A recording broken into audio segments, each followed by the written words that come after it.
So for today, I am going to teach you how to check if you have automatic payments on your Chase app.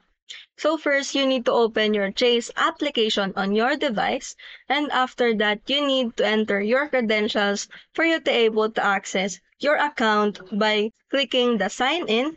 And after that, you need to navigate to select the account and show details button.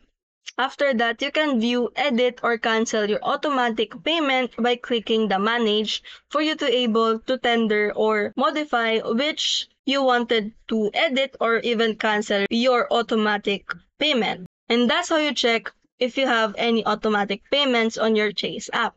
If you found this video helpful, don't forget to smash that like button and subscribe so you never miss a new video. If you have any questions or suggestions, just drop them in the comments below. Stay awesome, keep learning, and I'll see you in the next one.